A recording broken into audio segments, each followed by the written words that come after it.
Guys welcome back to my channel. आज मैं आप लोगों को एक्सप्लेन करने वाली हूँ exercise 5.3 question number 11। Okay, so start करते हैं एक्सरसाइज 5.3 क्वेश्चन नंबर 11। इस तरीके से पढ़ना कि एक बार में क्वेश्चन कंप्लीट अच्छे से समझ में आ जाए। अगर पेपर में आ जाए तो 2 मिनटों में सॉल्यूशन माइंड में और कॉपी पे बस फिर पेस्ट करना रह जाए। सो स्टार्ट करते हैं इसका question number 11। If the sum of the question को, मैंने ये बात पहले भी आप लोगों को बोली है कि एपी के क्वेश्चन को ही अच्छे से पढ़ना है।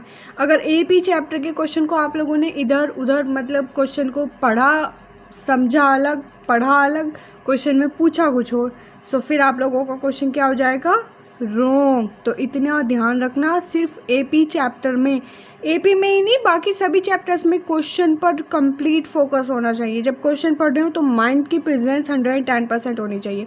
तो स्टार्ट करते हैं। Okay, if the sum of the first n term of an AP is 4n minus n square. आप लोगों को सम गिवन है फर्स्ट एन टर्म का एपी की 4n माइनस एन स्क्वायर।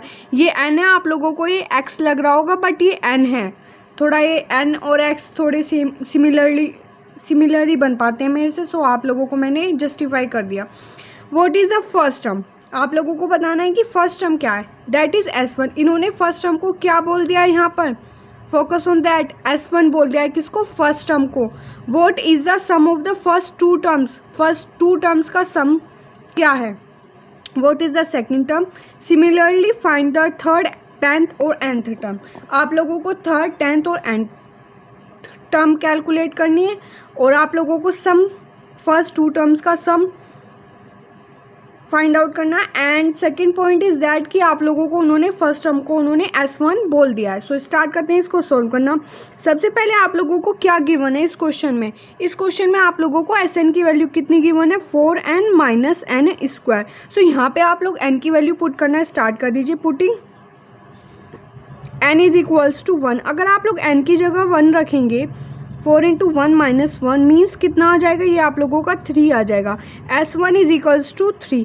सो यहाँ पे आप लोग अपने क्वेश्चन में जाइए, first term that is S1। इन्होंने फर्स्ट टर्म को ही क्या बोल दिया, S1 बोल दिया। तो A1 की वैल्यू कितनी हो जाएगी आप लोगों की यहाँ पर, 3। इतनी बात क्लियर हुई। अब मूव करने हैं सेकेंड पॉइंट पे। इन्होंने बोला है कि टू टर्म्स का, अब आप लोग n की जगह पर 2 पुट कर दीजिए। चलो, putting n is equals to 2। So S2 is equals to 4 into 2 minus 2 का square means 8 minus 2 is equals to 8 minus 4 is equals to 4। So S2 की वैल्यू कितनी हो गई, 4। अब अगर मैं यहाँ पर ही लिख दूँ A2 इज इक्वल्स टू 4, सो वो क्या हो जाएगा आप लोगों का, रॉन्ग हो जाएगा। अब दीदी वो गलत कैसे हो जाएगा ये तो बताओ। इन्होंने S1 को तो इन्होंने फर्स्ट टर्म बोल दिया, तो S2 को भी इन्होंने सेकंड टर्म बोला होगा ना, नहीं बोला। यही तो इस क्वेश्चन का ट्विस्ट है, क्योंकि इन्होंने S1 को तो इन्होंने A1 मान लिया है, लेकिन फिर इन्होंने सम की बात की है। S1 plus S2 means A1 plus A2 is equals to S1। दो टर्म्स का सम, समझ गए, S1। अब इसको हम करते हैं आगे। अब हम क्या कैलकुलेट करेंगे यहाँ से, अब हमें A2 की वैल्यू चाहिए, क्योंकि फिर अगर हमें कॉमन डिफरेंस कैलकुलेट करना होगा तो हमें A2 भी चाहिए और A1 भी चाहिए। तो A2 कैलकुलेट करने के लिए हम क्या करेंगे, A1 plus A2 is equals to S1। So A1 की वैल्यू कितनी है, 3। A2 आप लोगों को कैलकुलेट करना है, S1 की वैल्यू कितनी है आप लोगों की, S2 की वैल्यू कितनी है आप लोगों की, 4। यहाँ पे आप लोग किसके इक्वल रखोगे इसको, S2 के इक्वल, क्योंकि आप लोगों को S2 मीन्स सम, इन दोनों का सम है, ये फर्स्ट और सेकंड टर्म का सम है। सो ये हो जाएगी आप लोगों की A2 is equals to 4 minus 3। A2 की वैल्यू कितनी हो जाएगी आप लोगों की यहाँ पर, 1। अब अगर आप लोग कॉमन डिफरेंस कैलकुलेट करेंगे, D is equals to A2 minus A1। A2 की वैल्यू 1 है और A1 की वैल्यू कितनी है आप लोगों की, A2 की वैल्यू तो आ गई आप लोगों की 1 और A1 की वैल्यू आप लोगों की 3। तो D की वैल्यू हो गई आप लोगों की यहाँ पर -2। अब आप लोगों को क्वेश्चन के अकॉर्डिंग क्या क्या कैलकुलेट करना है, A3, A10 और AN कैलकुलेट करना है। सो आप लोगों का फॉर्मूला यूज़ करते हैं वही, AN is equals to A plus n minus 1 into D।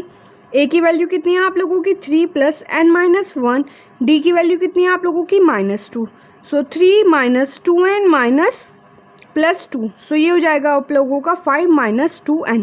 an की वैल्यू कितनी हो जाएगी आप लोगों की, 5 माइनस 2n। अब आप लोग क्या कर लीजिए, A3 कैलकुलेट कर लीजिए। A3 के लिए A plus n minus one into D, यही वाला फॉर्मूला यूज़ होगा। ए की वैल्यू कितनी है 3 plus 3 minus one into D की value -2, 3 plus 2 into -2, 3 minus 4, A3 की वैल्यू हो जाएगी आप लोगों की कितनी -1। अब an भी हो गया आप लोगों के पास, A3 भी हो गया। अब क्या कैलकुलेट करना है आप लोगों को, A10 कैलकुलेट करना है। A10 कैलकुलेट करने के लिए A10 is equals to 3 plus 10 minus 1 into D, D की वैल्यू कितनी है आप लोगों की -2, 3 प्लस 9 इंटू -2, क्योंकि ये मल्टीप्लाई में है, सो 3 माइनस 12 नहीं 18 इज इक्वल्स टू A10 की वैल्यू हो जाएगी आप लोगों की कितनी -15। यही आप लोगों का क्वेश्चन था, तो ये कंप्लीट होता है। एक बार मैं फिर से एक्सप्लेन कर देती हूँ इस क्वेश्चन में क्या था। इस क्वेश्चन पर थोड़ा सा फोकस देना, क्योंकि क्वेश्चन में थोड़ी सी ट्विस्टिंग करी हुई है इन्होंने। फर्स्ट टर्म को इन्होंने S1 बोल दिया है, लेकिन इन्होंने सेकंड टर्म को S1 नहीं बोला है, इन्होंने सम की बात की है। फिर S1 मीन्स A1 और A2 को ऐड करके आप लोगों का S2 बना है। सो यहाँ से आप लोगों ने A2 की वैल्यू कैलकुलेट की, फिर D कैलकुलेट कर लिया, फिर आप लोगों ने AN, A3 और A10 अपना इजीली कैलकुलेट कर लिया। सो गाइस यहीं पर ये वाली वीडियो एंड होती है। नेक्स्ट वीडियो में मैं आप लोगों को इसी एक्सरसाइज का क्वेश्चन नंबर 12 एक्सप्लेन करूँगी। So guys please like share and subscribe my channel, and guys please keep supporting me. Okay, bye bye friends.